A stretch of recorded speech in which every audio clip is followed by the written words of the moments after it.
Sans Undertale isn't real. Fuck your mom, shit lips. Toriel is a wild. Sans is a black man's skeleton.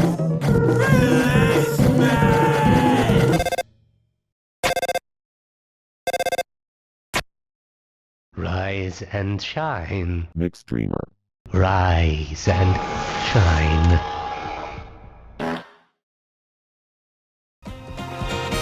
I can't give birth. No fucking way. There's no way it's as real. No. It's gonna be hard. Oh no. No.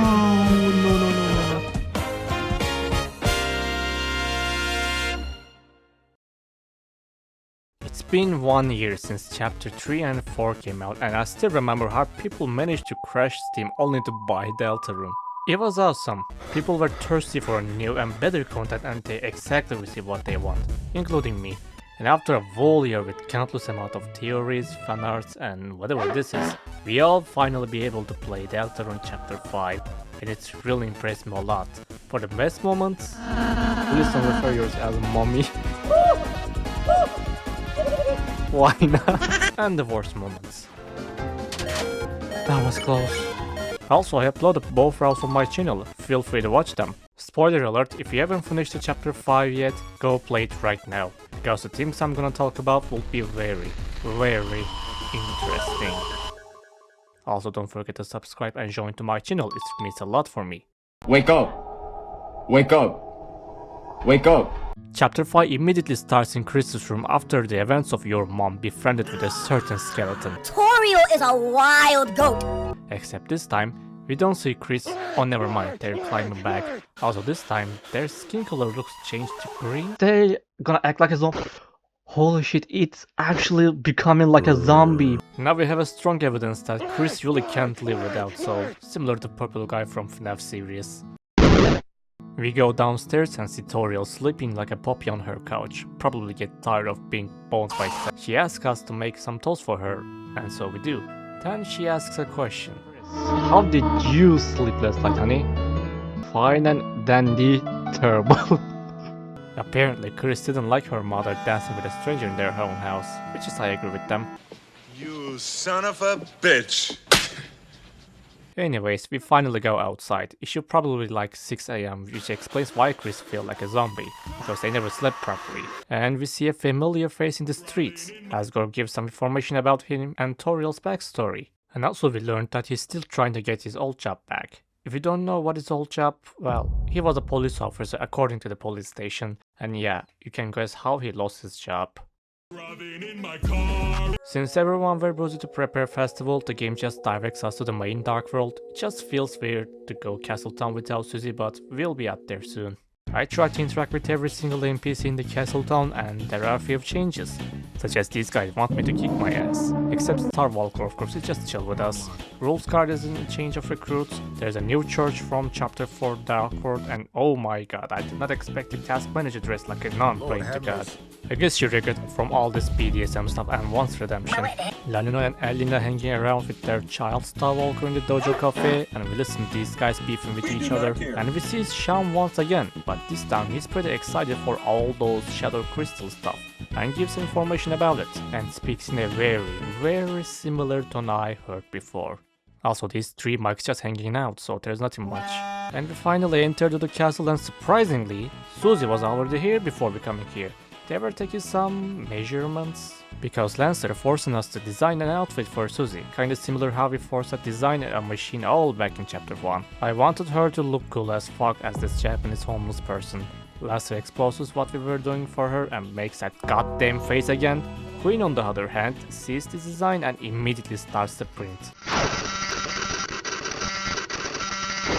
What? They didn't like it apparently, so she just unprints the whole outfit. God damn it. Neverthless, she joins us and we keep exploring. Also, for some reason my PNG tuber tab started to glitch out from the OBS while recording, so I had no idea it was interrupting the footage. I apologize for that, it was my first try. We keep exploring the rooms in the castle, but this time our rooms are separated again. However, Queen Santana's rooms are combined into one giant basketball field. Damn it, I didn't know Queen knows how to ball. I can't give birth. to the delirious lands. I think you can be a mother without birth. Prove it. Huh? On the court right now. You! This section really made me laugh for some reason.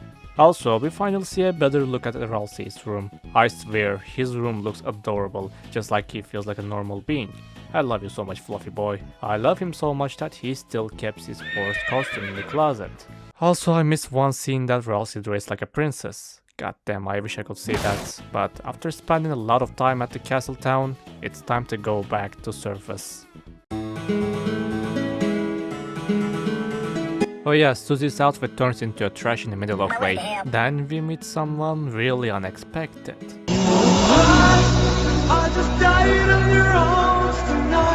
Noelle joins the party and we start to take a look around what's happening at this festival. I wanna stop right there, because after reading some theories, I found out this guy might have killed the Onion Son. Yes, I'm talking about that fuck-ass bird blocking me to go whenever I want. Looks like those caster goners started to silence people, huh? We keep exploring the town if there is anything interesting. Surprisingly, we see Noelle that Rudy is out of hospital. It's just so good to see him outside after 4 whole chapters. Speaking of which, he says that Carol went to south of town for investigating, which made me really curious what she up to. Also, we see that Father Alvin got that letter we wrote for the old man girls in the chapter 4. Honestly, it just feels awkward to see in a Halloween costume, but it cannot be interesting more than this guy. Sans. I guess the game still reminds me how Sans fucked me up back in Undertale. We hate him, that's why. We kinda love him. And we sent both of them in the Ferris wheel. I guess Kris probably hates us for leaving us alone. Well, he just likes to teleport, I guess. He gives ice creams, makes us draw us and give it back. I thought everything seems good until I found out his brother. Oh yeah, brother. Yeah, my brother. He really liked the festival. Too bad he couldn't make it. Are you actually serious? God damn it, man. I miss Papyrus so much. It's almost been a decade. And we see Timmy drop themselves. Pretty cute. We keep going, and for some reason Susie does not want us to meet with our mother, probably traumatized more than us last night. And we finally see Berkeley. G'day. I'm with Noelle, dumbass. He's probably jealous about not being able to date with anyone. At last, we head back to the holiday mansion and we see Burger Pants was about to give a concert. Oh, never mind, it was about confession, and I had to choose one of these guys, but I was a dumbass and I just picked the alligator. Is that ukulele? Is she gonna do a ukulele apologize? The only thing I've ever groomed is my 2 Persian cats. And they just decide to stay together for free pizza. Anyways, we finally ditch the Wall Festival and go to the lake. The entire section is just about how both Susie and Noelle confess their love to each other in romantic way. Pick your jam, except for Kris though, because they slept like a zombie. And while Susie went to get more ice cream, we get some bad news from Carol. And she leaves the scene. I think he's gonna die soon. Speaking of which, Susie comes back but couldn't find her, so she eats both ice creams and gets a brain damage. While we head back to find her, she suddenly enters the Asgard's shop and leaves us all alone. What is going on? No. Don't. Oh, fucking hell, not again. Don't ever try. My ass thought he's gonna kill Susie at first, but she just bought flowers for her, but I was wrong. Just watch what I'm talking about. Maybe flowers are stupid, right?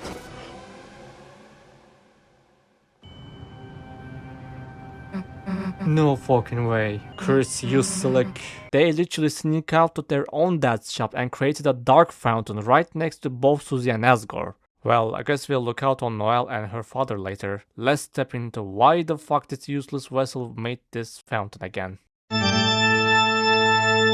Okay, I thought the entrance will be peaceful because we see Asgore talking to someone. Then this happens. Oh, that's a cutscene! No way! That's an actual anime cutscene. Who is that? Asriel? Sorry to keep you waiting. There's no way it's Asriel. Sorry, Miss Lady. Flowery. Flowery? What the fuck? Meet Flowery, a literal human being, Asgore's roommate and his best friend. And my dumbass thought he's the human version of Azrael. I mean, it makes sense. You know how Flobby from Undertale was actually Azrael, but this is Deltarune, a parallel story to Undertale, which is pretty understandable, but the game doesn't block itself to put references from the previous game anyways. We keep walking, check into the closet if there's anything interesting, and there is, because our homeboy Ralsei fell from the closet. Ralsei? Wait, Ralsei says, man, were you such a hater? Funny enough, Suzy is right, because from now on, you're going to watch how Ralsei getting pissed off by just one guy. And it just takes 5 seconds to meet him again. Yes. No way! Chapter 1, Ralsei, I miss you so much. Just a reminder, but you can turn off voice clips. Thank you. The way he treats to Ralsei is pretty sweet and funny. And cherry on top, he gives Ralsei's hat back so Asgore couldn't recognize him. But I should admit, I acted like a jerk for the whole chapter so much that I learned that I can't turn off voice clips. So for the rest of the video, I never heard the word Gerona. I apologize to you Deltarune fans. I swear I'm gonna turn on the voice clips next time. The Garden of Hopes and Greens? Let's fucking go! This section is literally chapter 1, but Japan. The enemies, the environment, it's all a remastered version of the first chapter. It just feels so nostalgic how Deltarune released at the same time Despacito were popular. Speaking of which, we see some cute moments with Asgore and Flowery. It's kinda important that Flowery always tried to make himself music with Asgore so he wouldn't think much about the Dark World is a bit ridiculous. And he literally evaporates Ralsei by stepping on him only to replace the join your party. You know what? I should admit that he literally does everything. He has almost 1000 health and finished the battle so quickly. For a moment it felt more useful than our homeboy. Oh, he's jealous. But if there's actually something useful, this watering can introduces you a new mechanic called blooming.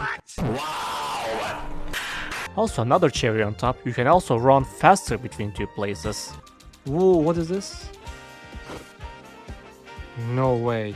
And we head out to the next room where Asgore and Flowery hanging out. It's also a bit strange, but for a moment I thought Flowery is aware of our actions and he can also take caution just in case. And since I was a dumbass again, I didn't know these two characters will take an important role in this chapter, but we'll talk about them later. We keep walking and eventually we encounter a puzzle that requires a fourth person. So Suzy uses her gamer brain and just bypasses the spikes to talk with Flowery, and so we do.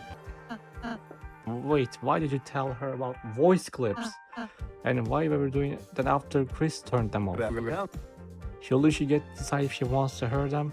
No. I'ma be honest, this character just likes to break fourth wall so much he is literally okay to give existential crisis to an NPC. So at one point, Ralsei had to make a conversation about voice clip thing with Suzy. Oh.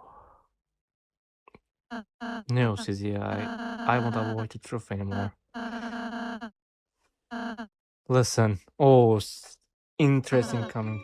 There's something special about the Dark World.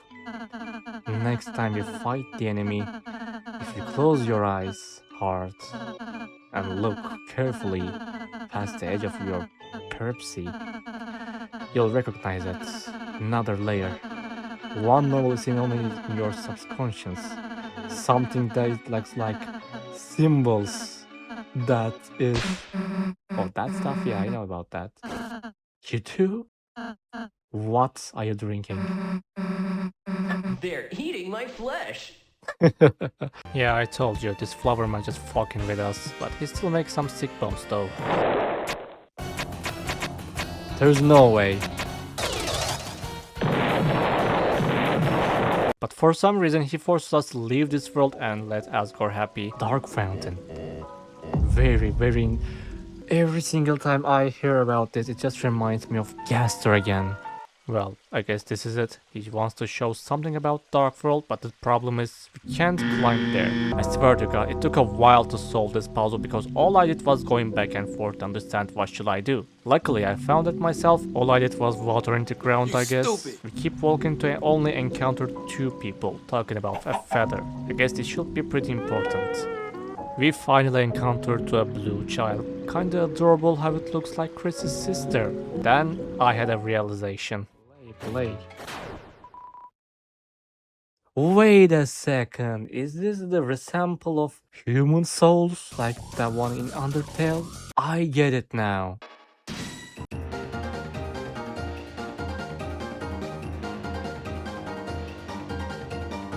Now we are fighting against someone that resembles a human soul.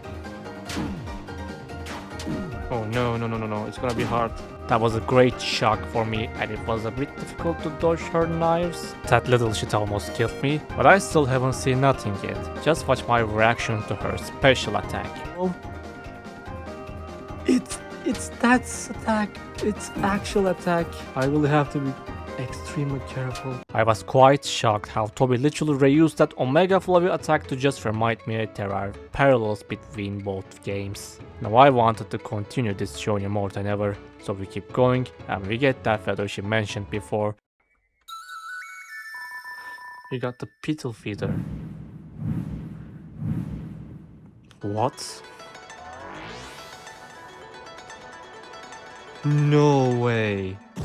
The world immediately shifts into something different the second I took the feather, because from now on Deltarune introduces you to platforming mechanic. Basically you play like an average RPG game. Fighting, running, interacting, everything changes.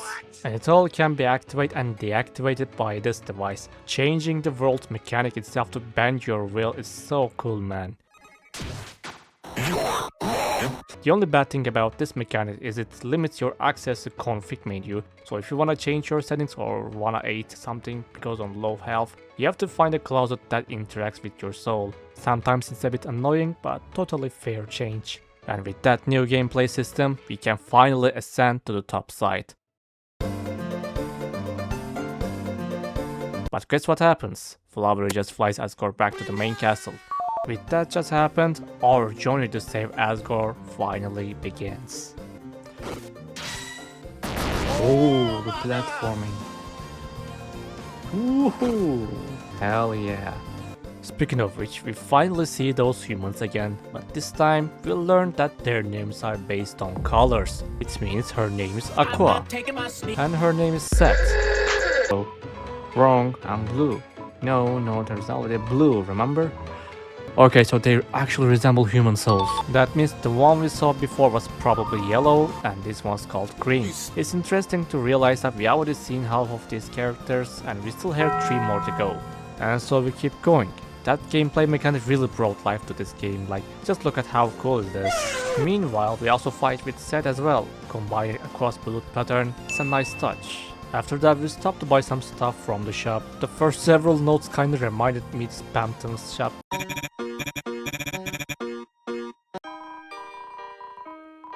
What is this place? But overall, it feels chills for a moment. Edit, just so you know, Toby released another patch for Deltarune, and this time there's a specific dialogue for that shopkeeper if you have both egg and encounter the friend after getting the feather. So yeah, we're fucked. And we keep going our adventure. After doing countless amount of parkour and platforming stuff, we fight with both Aqua and Seth again. Yeah, really? Get the hell, there's no way. But this time, we finally see her bullet pattern. Oh, this... yeah, another attack from Undertale, no way. Also, homegirl does not care about her partner either, she almost killed her as well. And she just carries her out of battle. Yeah, that was it. Then we enter to a room. Damn, Toby, he really likes Japan so much. And so much that we finally see Asgore in his trip. Hey, Asgore. Oh, the Flower King. Leave. Oh, no. Also, is anyone saw that he still wears that armor in the darkness? That's crazy. Anyways, he pushes us back to the light world and locks the door, leaving the dark world still operating. But Kris casually says like, yeah, there's a back door there, let's go. And so they go back to the dark world, only to find ourselves in a jail. It's you again.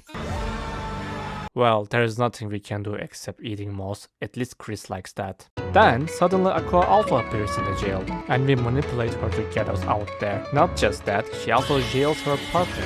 Yeah, you kinda deserve for having that nerd face. Also, why Rossi became a butler again? Ah, never mind, he hates pain like that. So we enter to the next room and we can already see how big this place is. It's so big that those sand stores you see have their own sub-locations, and it blew my mind, so I'm just gonna explain everything real quick. Let's go. Remember when I said Toby really loves Japanese stuff so much? He even added that sound to the game. Really, that sound? Another cherry on top. We finally see Asgore once again, harvesting his own notes? That's pretty weird. And then I only need one last piece of proof. Damn, the creator of the Dark Fountain. I found them here and I know it. What will you do? Show them, give them back all the paint tape. And then, oh no, when I paid attention around them, everybody finally realized how right I was. It blew my mind that all Asgore wanted was trying to find whoever created those dark fountains. Yes, I am talking about you, Kris. You're not slick. Honestly, it makes me feel terrified what will happen when Asgore found out that his own child making those dark fountains. Oh yeah, another platforming, but this time we see yellow one's bullet pattern, which means we're getting closer. Meanwhile, we see some documents on the ground and we learned that there was a dark world that existed long time ago. Fair enough. We finally reach to a yellow and blue door, then we continue only to fight against their giant yellow revolver. Oh no. I died. And beat it with only 1 HP. Oh, the key. What? Who the hell are you? Meet Yellow, the justice itself. A brave fighter. Also, he manipulates himself to feel like a criminal, right? Human criminals kinda sound like you. Holy shit. Oh, that's right. Gaslighting at its finest. A manipulation so bad that he decides to kill himself. I betray. Look at this surprise. Start digging.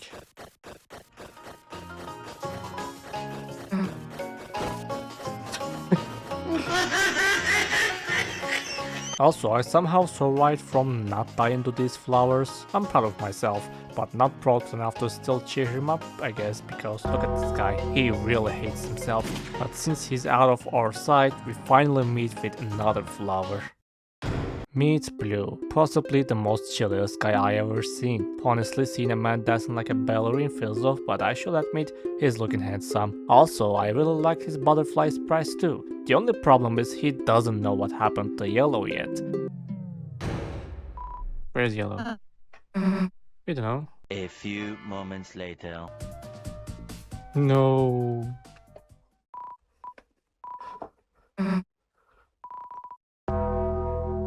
Oh my god, man, we are so fucked. Okay, Aqua at least told the truth, so we keep following him to the other locked door and observe their conversation. Blue, what you doing? You help the criminal, they're going to arrest you too. Who put you in there? Me. Would you arrest me alone? Never. So made you feel this way. What's happening? Oh no. But it seems we weren't slick enough because oh my god, the next fight we pushed into is literally nothing but Ace Attorney. And I'm gonna be honest, since I'm not an expert at English, this part really took a lot of time to finish. I probably died like 6 or 7 times by the way. At least we learned that Blue did stole some stuff from Yellow and instead of they killing each other, they just forgive themselves. At least I'm glad I will never see that fight again. It was way too complicated from my language barrier. But before leaving, we see Suzy get some flowers for Noelle, but since we're stalking her secretly, she decides to vent us about her preferences. Anyways, we keep moving to our journey, and after doing some platforming stuff, again, we see Asgore once again, probably looking for a photo of his wife. Okay, jokes aside, these are pretty important for the lore. Since Flowery blew them away with his vine, we try to read ourselves. Black shards. You mean the piece of the Night Swords? Speaking of which, there's a new puzzle that combines both platforming and moving blasts. Another cherry on top. I want to say it, but personally I didn't like it much. Nevertheless, we still ascending to the top, eventually finding another flower. Try and survive this. Meet Green. She does not speak a single word, but you can clearly see that she is the chilliest character in the whole game. Oh. Jeez. God, I love Green so much. By the way, remember that one character in the trailer? Turns out it was them for the whole time, trying to find foxes to move on, and I couldn't escape from them either. Luckily, I spared them easily and move on to trying to find foxes. What are you doing here, Toby Fox? At last we finally meet with the last flower. At least it's a sign that we are close to the end.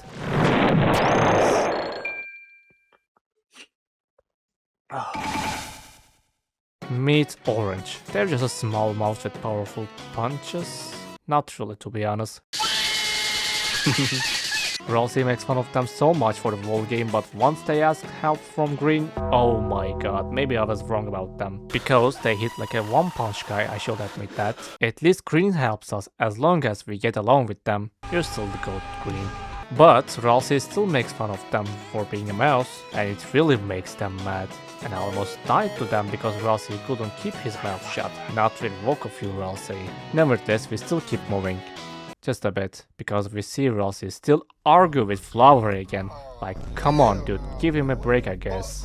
But hey, we're finally back where we started, and this time we're watering a big ass vine to climb even higher. Meanwhile, we see all of them fail to cheer up Asgore, maybe because his ass still thinking about who making those fountains.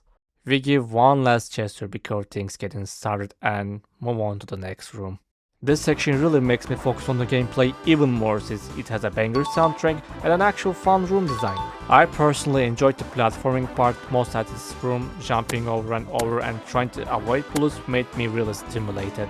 But before we see Asgore, we encounter Flowery once again, and to be honest we see that he really cares about this world so much from his own existence, and I never see Ralsei this mad before.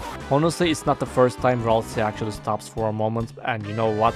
You'll soon understand why he is right at one point. Oh my god, finally Sandstorm working properly, and you can see how big this chapter is. Just look at those sub-locations, that's crazy. Speaking of which, we finally entered the last parkour room. I felt like so many times that Ralsei and Suzy decided to do their own choices instead of me commanding them. I guess I'm really suck at that, am I? And before the final battle, we faced with all 6 flowers at once, and I'm gonna be honest, I almost died again.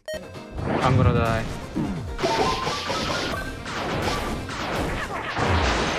Oh, that was close.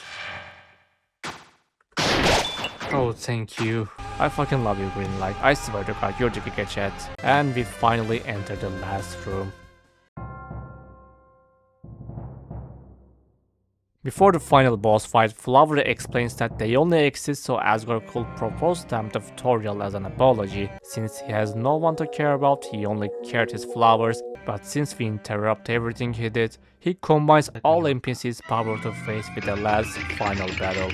Ladies and gentlemen, here's the Flowery boss fight.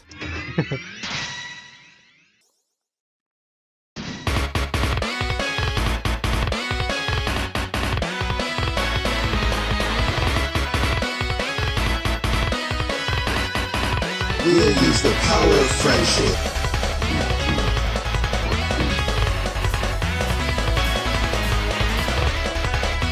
Oh no. This section combines all soul fights in the big shot soul mode to just impress Flowery, by the way, and I died like 4 or 5 times, especially at the end of fight. Oh my god, bruh. I was so close, man. Luckily I finally beat the part that the game introduces you the same climbing mechanic from the chapter 4. But once we reach to the top, he turns into Omega Flowery. Just like how it happened in Undertale, get it? And for me, it was the easiest fight since all I did was jump and hit. But the last hit on him was satisfying. Ooh.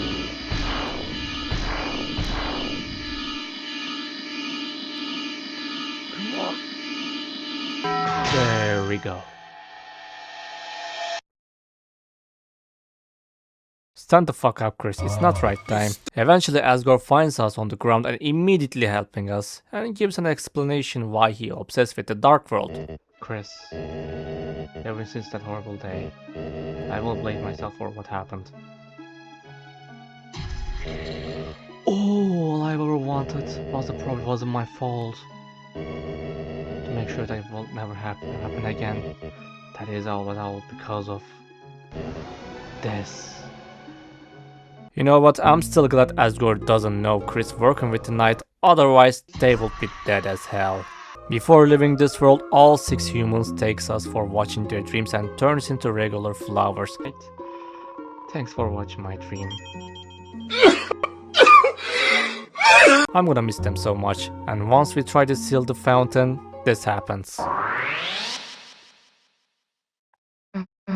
Hey, why are you still here?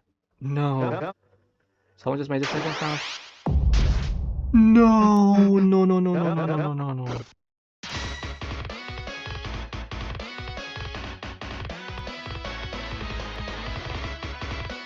No, hell nah.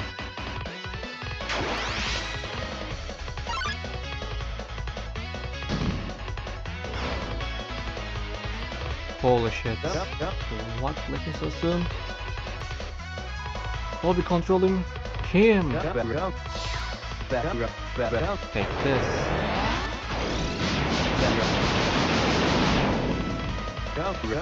How do am I Jarur now?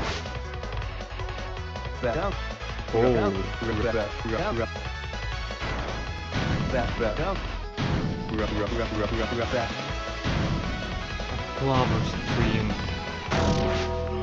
No, don't pull. No. From beginning of the chapter, I always see Flower as a jerk, but this scene really changed everything I thought about him. Turns out he was just a flower and couldn't do much anyways, but he cared Asgore until the end. I would respect for that. He also turns into a flower, and we seal the fountain for good.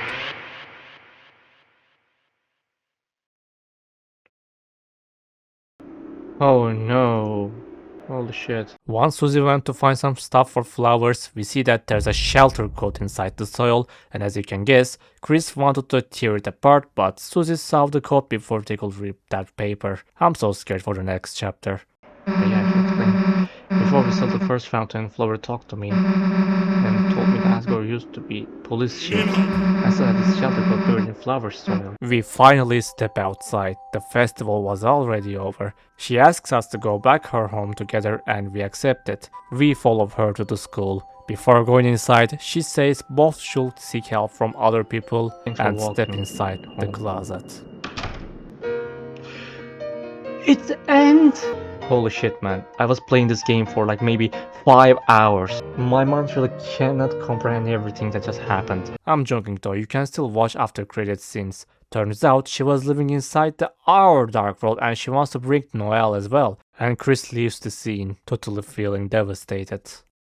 That's it? That's the last episode? I have no words.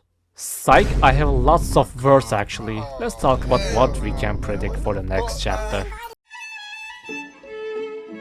As Toby said before, this chapter is the last fun chapter we probably enjoyed. I mean, it makes sense. Last Tech, last Shadow Crystal, last Sunset, last Starwalker. Wait a second. I didn't mention about again Shadow Crystal. Don't worry, I played the game again and collected all of them. So here's what you should do. For the egg, well, you can just watch my video from above, it's pretty easy. But for the Shadow Crystal, you have to find 10 pink dollars all across from the game and then spend it on by a mysterious key. Then in the castle, go to a specific location and find a big pink secret door. Mad Mew Mew. I wish I could be joking. We literally fight against her, and do you know why I despise her? No, it's not because her theme song is sang by Hatsune Miku, yes I'm serious. And not because of her muffled type attack. It's because she has bombs. And I hate bombs. Like, I don't play Bomberman, but this game forces me to play that. I died to her more than Flowery, so I hate you Mew Mew. But eventually I beat her and get that final Shadow Crystal. Thank God it's over. Ah yeah, theories, my bad. Yeah, my first concern is this guy. He literally sold out octopus meat right next where he stands that we used to talk with Onion-san. And you know what? I think these lines were Onion-san's final words. He literally killed Onion-san. But I think I know why he did that. Weird route. Also, we haven't seen Monster Kid and their friends in this chapter for some reason. It may sound crazy, but I believe Carol probably investigating after them as well, since they saw the shelter doors too. Speaking of which, the way Sean talking about Shadow Crystal feels irritating, because we still have no proper idea what's gonna happen after combine all parts. And yeah, I'm not gonna make a theory of that because I already made once last year and it did not age well. The problem is it was easy to predict chapter 5 since there were a lot of hints, but this time there is none. Both Undyne and Asgore gone missing, but I believe they took Asgore to the shelter as well. Also, Toby said chapter 6 progressed faster a lot, so at least we will learn what's gonna happen next. But I can assure you, the next chapter will definitely be dead serious. We are officially in the endgame chapters now. It was an incredible journey from all back from the release of first chapter, and seeing a glance of first chapter within a way of nostalgia really made me happy a lot. I wonder how it goes for the weird route. Thank you so much for watching. If you really like this video, you can subscribe and join to my channel for access to latest videos earlier. From now on, goodbye and have a good day.